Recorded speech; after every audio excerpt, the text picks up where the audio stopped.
What if the only thing standing between you and the impossible was not your circumstances, not your resources, not your talent, but a set of mental rules you inherited from people who never achieved anything extraordinary? There is a version of you that has never been unlocked. Not because it doesn't exist. Not because you weren't born with the raw material.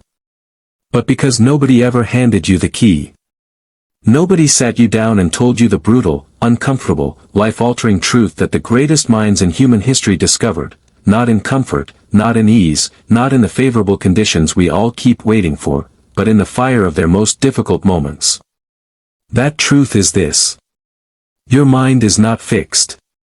It is not a static, predetermined instrument with a ceiling you were born with and must spend your life bumping against. It is a living, adaptable, extraordinarily plastic organ that responds, directly, measurably, permanently, to the demands you place on it. Push it gently, and it stays gentle. Push it beyond what it believes it can handle, consistently, deliberately, with the disciplined ferocity of someone who has decided that their current limitations are not their final limitations. And it rewires. Literally. Neurologically. At the level of synaptic connection and gray matter density and the actual, physical architecture of the brain itself. The Stoics didn't have the vocabulary of modern neuroscience. But they understood this truth with a clarity that most people living in the age of brain scans and cognitive research have still not fully grasped. They understood that the mind is the primary battlefield. And that every external achievement, every impossible thing ever accomplished by a human being, was won there first, in the interior, before it ever manifested in the world. Today we talk about how to win that battle. Not with motivation. Not with inspiration that evaporates by Wednesday. With the brutal, practical, time-tested Stoic secrets that break human limits from the inside out. The first secret, voluntary hardship. Most people spend their lives building elaborate systems to avoid discomfort. Better mattresses. Faster food. Smoother commutes. Frictionless everything. A civilization of convenience constructed around the central premise that comfort is the goal, that the good life is the easy life, that the measure of success is how little difficulty you have to encounter on any given day. And then those same people wonder why they feel soft. Fragile. Why the first real difficulty that arrives dismantles them completely. The Stoics saw this coming 2,000 years ago. Seneca, advisor to emperors, one of the wealthiest men in Rome, a person who had access to every comfort his civilization could produce, deliberately chose hardship on a regular basis. He would spend days eating only the plainest food. Sleeping on a hard surface. Wearing rough clothing in cold weather. Not because he was punishing himself. Not because he believed suffering was inherently noble. But because he understood something that most people never discover until it is too late. Comfort, unchallenged, becomes a cage. When you never voluntarily face difficulty, when every discomfort is immediately soothed, every inconvenience immediately resolved, every hard feeling immediately numbed, your nervous system loses its capacity to handle hardship when hardship arrives uninvited. And hardship always arrives uninvited. That is the one guarantee life offers every single human being without exception. The Stoic practice of voluntary hardship is about building what can only be built through resistance. It is the same principle that governs physical training. A muscle only grows in response to a load it struggles to lift. The struggle is not an obstacle to development. The struggle is the development. But here is what makes this genuinely revolutionary rather than just another self-discipline lecture. Voluntary hardship does not just build toughness. It builds freedom. When a man named Elias decided to wake up at 4:30 every morning for 6 months, not because his schedule required it, but as a deliberate practice of voluntary hardship, something unexpected happened beyond the obvious benefits of extra hours and quiet mornings. He stopped being afraid. Not of everything. But of a particular category of fear that had quietly governed his life for years, the fear of things being hard. The fear of discomfort arriving and finding him unprepared. The fear that if life got genuinely difficult, he wouldn't be able to handle it. After 6 months of voluntarily choosing the hardest version of his mornings, every single day, regardless of how he felt, regardless of the weather, regardless of the 1,000 small reasons that presented themselves as justifications for just this once staying in bed, he had proved something to himself that no amount of positive self-talk could have proved. He could do hard things. Not because someone told him he could. Because he had done them. Repeatedly. By choice. Until the evidence was so overwhelming that the fear had nothing left to stand on. Voluntary hardship is not self-punishment. It is self-evidence. It is the practice of building a record of doing difficult things, until your own history becomes more convincing than your own fear. Choose the harder option today. Not because it is comfortable. Because every time you do, you are rewriting the story your mind tells about what you are capable of. The second secret, the obstacle is the training.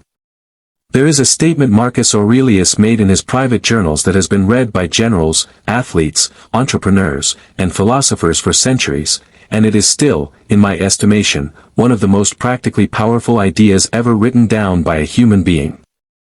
The impediment to action advances action. What stands in the way becomes the way. Read that slowly. Because it is not a motivational slogan. It is a complete reorientation of how the mind relates to difficulty. Most people relate to obstacles the way a car relates to a wall. They approach. They hit it. They stop. And then they either sit there waiting for someone to remove the wall, or they turn around and go back the way they came. The Stoic mind relates to obstacles entirely differently. It approaches. It encounters the wall. And then, instead of stopping, it asks a question that changes everything. What is this wall actually training me for? Because every obstacle, properly engaged with, is developing something in you that the path without the obstacle never could have developed. The failed business is building the judgment the successful one will require. The difficult relationship is building the emotional intelligence that your future self will need. The health crisis is building the perspective that no amount of good fortune could have given you. This is not naive optimism. It is not the toxic positivity of pretending that bad things are secretly good things. It is something far more sophisticated than that. It is the radical, disciplined, stoically grounded decision to extract value from difficulty, not because the difficulty was good, but because extraction is the only intelligent response to something you cannot change. A man named Raymond lost his career at 44 in an industry restructuring that was entirely beyond his control. 20 years of expertise. Gone.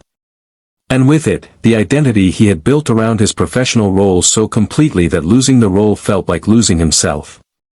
For 3 months, Raymond did what most people do with an obstacle of that magnitude. He grieved it. He resisted it. He spent enormous energy wishing it were different. And then, in the 4th month, something shifted. He started asking a different question. Not why did this happen to me? But what is this actually making available that wasn't available before? What it was making available, he eventually discovered, was the career he had actually wanted 20 years ago and had never pursued because the safer path had presented itself first. The obstacle had not destroyed his career. It had demolished the wrong one. 3 years later, Raymond was doing work that made the previous 20 years feel like preparation. Not because the loss wasn't real. Not because it didn't cost him enormously.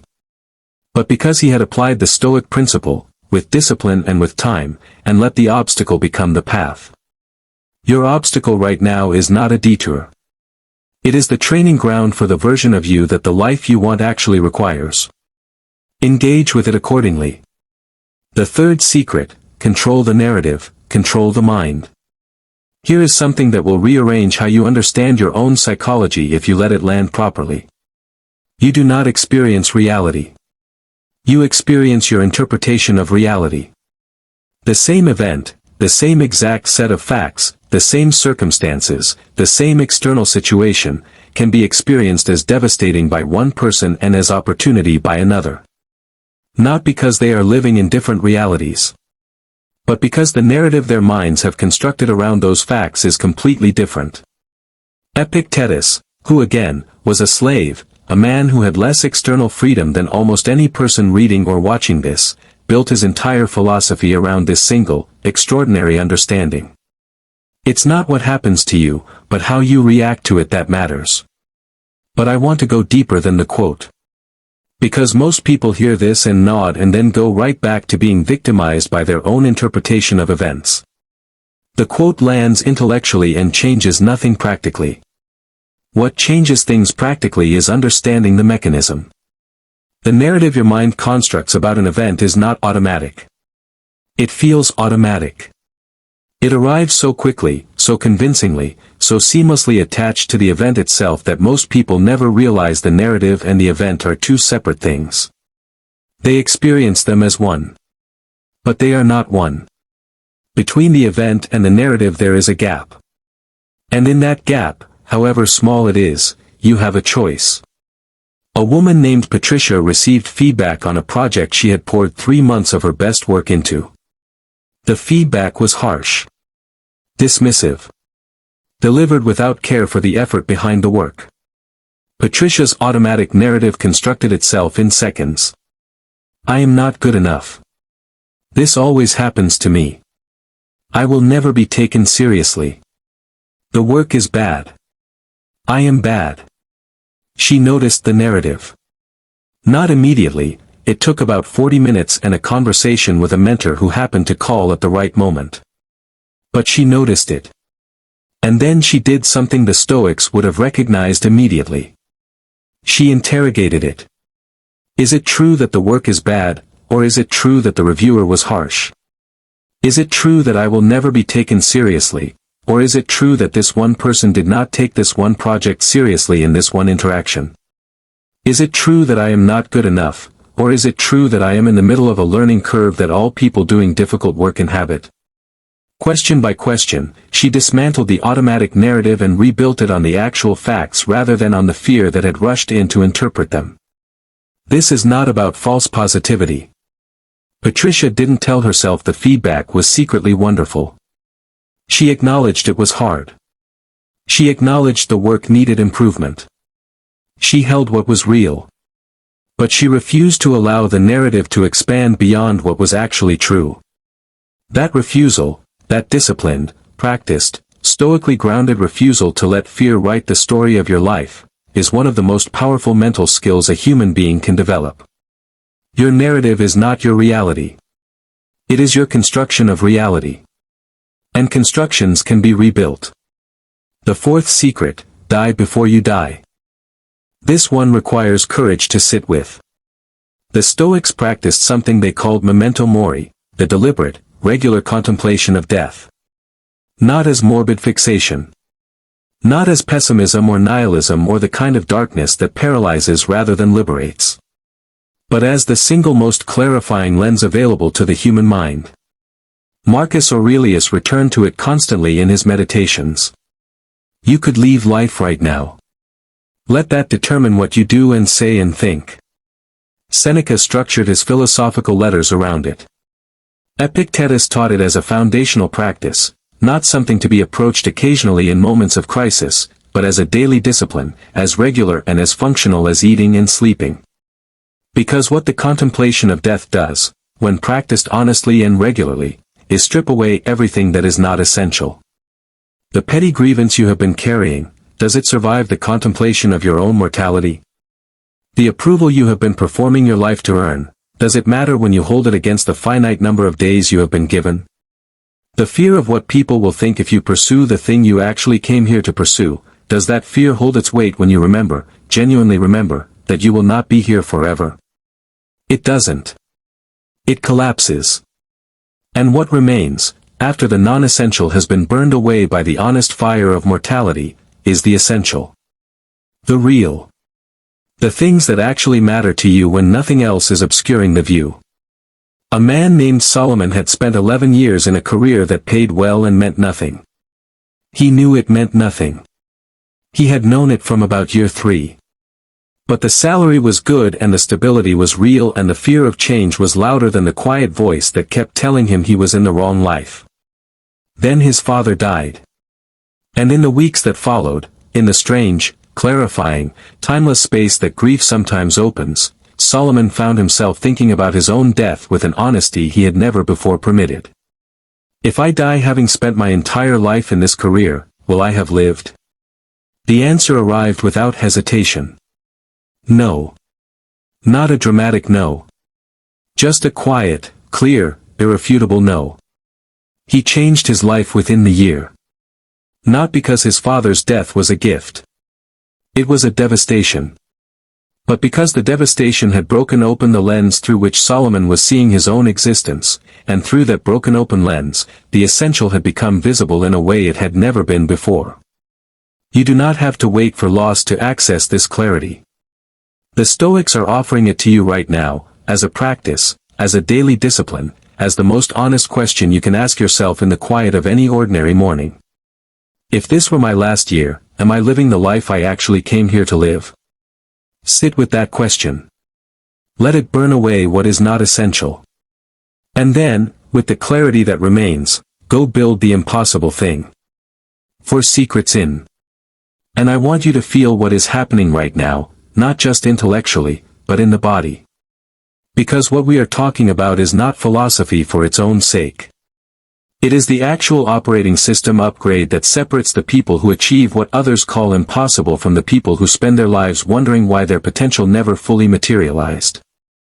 Voluntary hardship builds the evidence that fear cannot argue with. The obstacle, properly engaged, becomes the exact training the next level requires. The narrative, consciously constructed, determines whether events defeat you or develop you. And the contemplation of death burns away everything that is not essential, leaving you face to face with what you actually came here to do. There is a particular kind of person who makes the impossible look inevitable. You have seen them. Maybe you have stood close enough to one to feel the specific quality of their presence, that unshakable, unhurried, completely unimpressed by difficulty energy that surrounds people who have learned to operate at a level most people never reach. And you have probably wondered, the way most people wonder, whether they were born that way. Whether something in their wiring, their upbringing, their circumstances gave them access to a gear that you simply don't have. They were not born that way. That gear exists in you. It has always existed in you. What those people have that most people don't is not a different brain. It is a different relationship with their brain. A different set of demands they place on it. A different philosophical framework for what the mind is for and what it is capable of when properly trained. In part 1 we laid 4 of the foundational secrets. Voluntary hardship. The obstacle as training. Narrative control. The clarifying fire of mortality. Now we go deeper. The secrets in this second part are the ones that operate at the level of identity, the level where real, permanent, impossible breaking change actually lives. Because you can apply techniques indefinitely and produce incremental results. But when you change the identity, when you change the fundamental story of who you are and what you are capable of, the techniques become almost secondary. The identity does the work. Let's build it. The 5th secret, become addicted to discomfort in the mind. We talked in part 1 about voluntary hardship in the physical and practical sense. Now I want to go somewhere most people actively avoid. Mental discomfort. Specifically, the discomfort of thinking thoughts that challenge your current picture of yourself and your world. The discomfort of sitting with a hard question long enough to receive an honest answer. The discomfort of reading an idea that contradicts what you already believe and staying with it rather than dismissing it. The discomfort of genuine, rigorous, self-interrogating thought. Most people are physically sedentary, but that sedentariness is nothing compared to how mentally sedentary they are.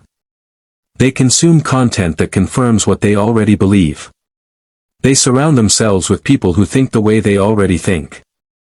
They interpret every new piece of information through the existing framework, fitting it in, adjusting it, making it compatible, rather than allowing it to do the more difficult and more valuable thing of actually changing the framework. The Stoics called this intellectual courage. The willingness to follow an idea to its honest conclusion even when that conclusion is uncomfortable. Even when it requires you to admit you were wrong. Even when it demolishes something you had organized a significant portion of your identity around. Marcus Aurelius, one of the most powerful men in human history, regularly sought out people who disagreed with him. Not to debate them into submission. To genuinely examine whether they were seeing something he wasn't. He wrote in his meditations with a ruthless honesty about his own failures, his own weaknesses, his own capacity for self-deception, not as an exercise in self-punishment but as the most rigorous form of self-development available to him. He was addicted to the discomfort of honest self-examination. And that addiction, that willingness to think thoughts that hurt, to examine beliefs that crack, to sit in the uncomfortable space between who you currently are and who you are capable of becoming, is what kept his mind sharp, flexible, and genuinely wise in a role that would have calcified a lesser thinker into comfortable delusion within years. A young woman named Amara had a belief she had carried since childhood that she was not a mathematical person.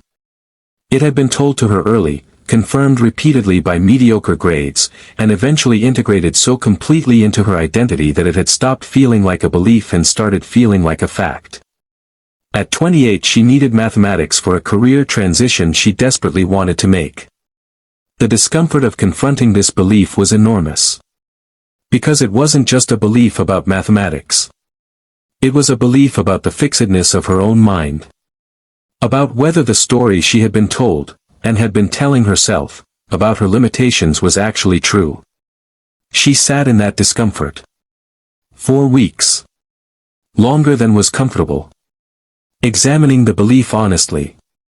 Asking where it had actually come from. Whether the evidence for it was as solid as it felt. Whether the failure in school had been a measure of her capacity or a measure of how she had been taught. The examination cracked the belief open. She spent 8 months learning mathematics with the kind of focused, humble, genuinely curious attention she had never applied to it before. She passed the qualification. Not because she discovered she was secretly a mathematical genius. But because she discovered that the ceiling she had been living under was not a ceiling at all. It was a belief. And beliefs, unlike ceilings, can be demolished. Become addicted to the discomfort of examining yours. Every belief you hold about what you are and are not capable of deserves to be interrogated with the same rigorous honesty Marcus Aurelius applied to his own character. Because somewhere in the beliefs you have never questioned lies the ceiling you have never broken through. The sixth secret, train the will, not just the skill. Here is a distinction that changes everything about how you approach development. Most people spend their lives training skills. They get better at the technical dimensions of their work. They accumulate knowledge.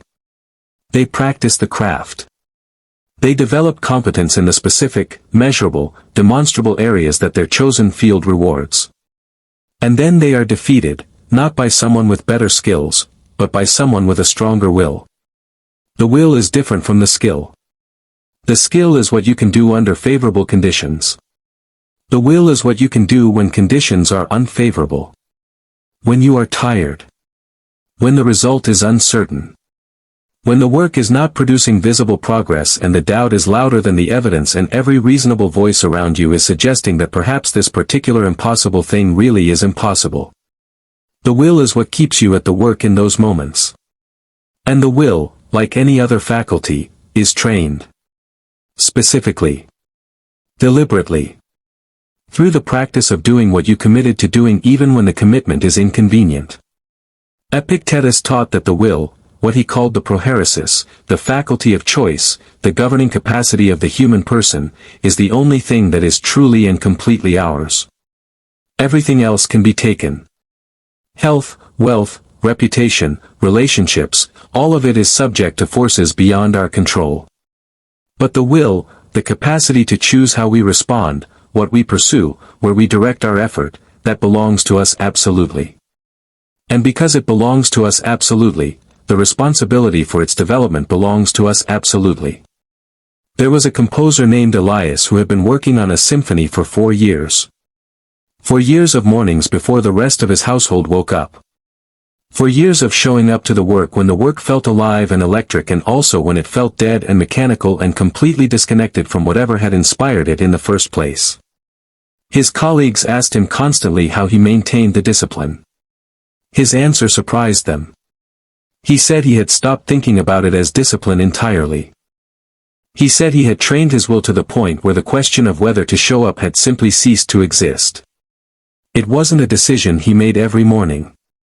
It was an identity he had built so completely that not showing up would have required more effort than showing up.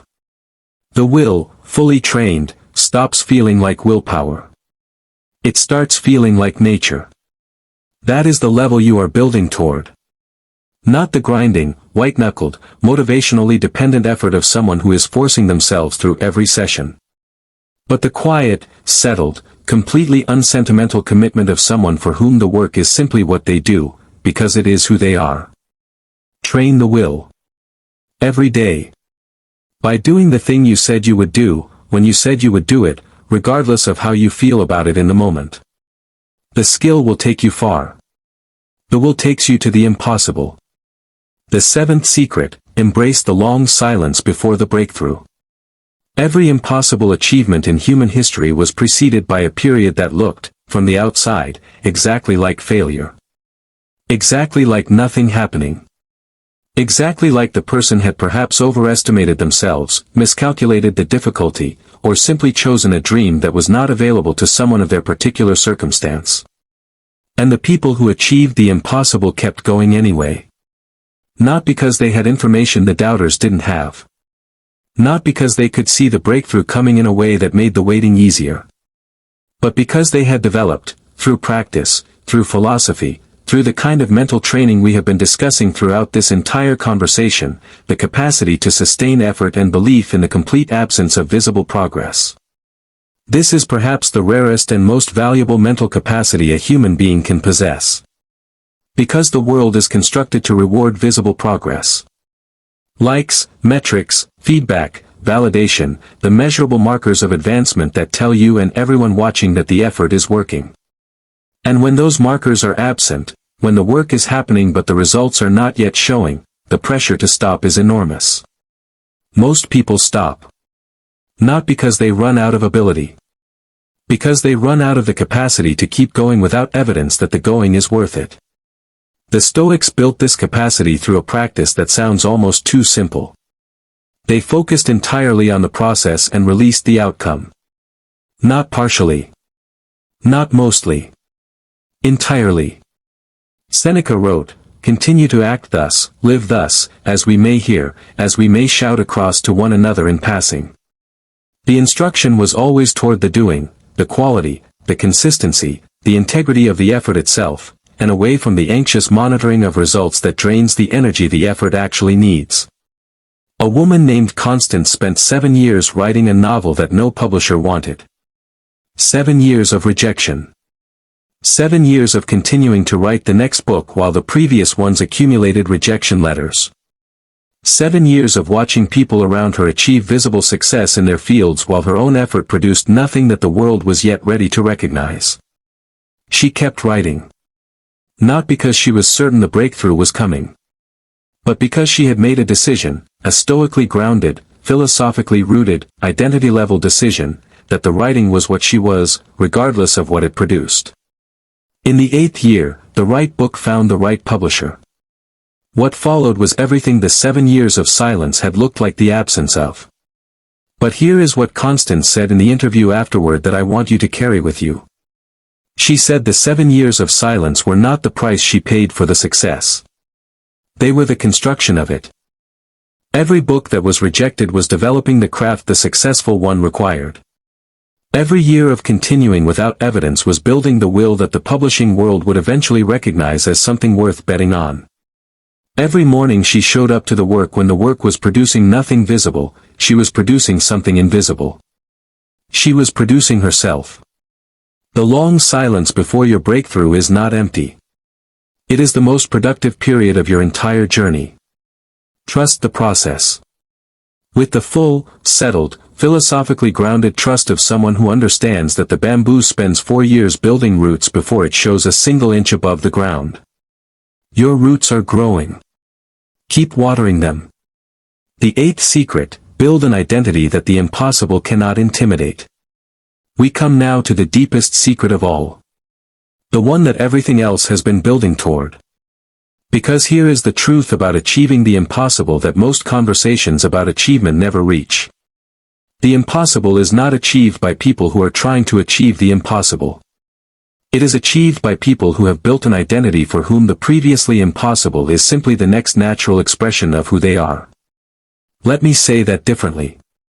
When a person attempts something impossible from their current identity, from the self-concept of someone who has not yet done impossible things, the attempt feels like an assault on reality. It feels presumptuous. Overreaching. Like someone wearing clothes that don't fit yet. And that feeling, that fundamental misalignment between the attempt and the identity, is one of the primary reasons most people abandon the pursuit before the breakthrough arrives. But when a person has built, through voluntary hardship, through obstacle engagement, through narrative control, through the contemplation of mortality, through intellectual courage, through will training, through the capacity to sustain effort in the long silence, when they have built an identity through those practices that is genuinely, organically, unself-consciously the identity of someone who does hard things. The impossible stops feeling impossible. Not because it becomes easy. It doesn't become easy.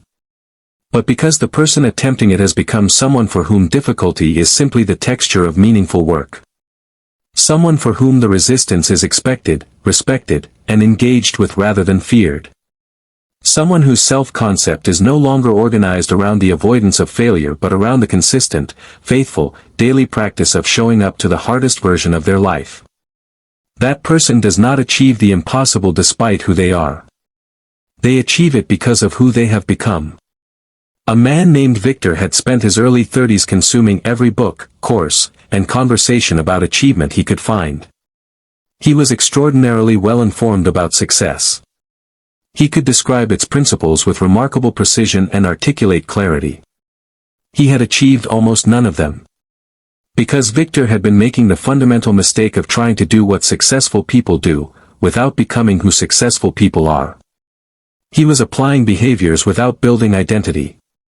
And behaviors without identity are costumes. They fit for a while. They look convincing from a distance. But they are exhausting to maintain because they are not expressions of who you actually are, they are performances of who you wish you were. The day Victor stopped trying to perform success and started, through every discipline we have discussed today, building the identity of someone for whom his particular version of the impossible was a natural destination rather than an audacious fantasy. Everything changed. Not overnight. Not dramatically. Not with a single revelation that rearranged his life in an afternoon. But steadily. Compoundingly. With the quiet, accumulating, unstoppable momentum of someone who had finally stopped fighting against themselves and started building in the same direction. Build the identity. Not through affirmations. Not through visualization alone. But through the daily, unglamorous, stoically grounded practice of doing what the person you intend to become would do, in the smallest decisions and the largest ones, until the doing becomes being and the being becomes unshakable. The integration, what the trained mind actually looks like. I want to bring all 8 secrets together now. Not as a list. As a portrait. The person who has trained their mind to break human limits does not look the way popular culture imagines them. They are not relentlessly intense. They are not grinding at every hour. They are not performing their ambition for an audience or talking loudly about their goals or wearing their discipline like a costume designed to impress. They are, above everything else, settled. Settled in the voluntary hardship they have chosen and the freedom it has built. Settled in their relationship with obstacles, meeting them not with dread but with the calm curiosity of someone who has learned to ask what they are being trained for. Settled in the narratives they construct, building them deliberately on fact rather than fear. Settled in the awareness of their own mortality, which makes every day not a burden but a specific, unrepeatable, genuinely precious opportunity. Settled in the discomfort of honest self-examination. Settled in the strength of a will that has been trained to show up regardless of conditions. Settled in the long silence before the breakthrough, trusting the invisible construction that is happening beneath the surface of visible progress. And settled, most deeply, most permanently, most powerfully, in an identity that the impossible cannot intimidate. Because they are no longer someone attempting the impossible. They are someone for whom the impossible is simply what comes next. That is available to you. Not as a distant destination. Not as the reward at the end of. The battlefield is the mind. And you, right now, with everything you have taken from this conversation, are better armed for it than you were when we started. Go win it.